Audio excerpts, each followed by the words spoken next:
সপ্তাহের কোলাহল, শান্তি আর দৌড়ের শেষে শুরু হয় এক চেনা অপেক্ষা শুক্রবারের বিকেল। এই বিকেলটা প্ল্যানমাফিক নয়, এটা বরং হঠাৎ পাওয়া একটু নিঃশ্বাস।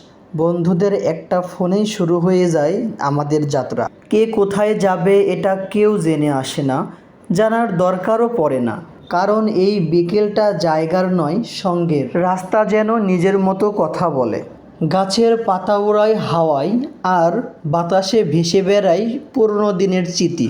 নদীর ধারে পৌঁছে মনে হয় জীবনের সব প্রশ্নের উত্তর হয়তো এভাবেই পাওয়া যায়।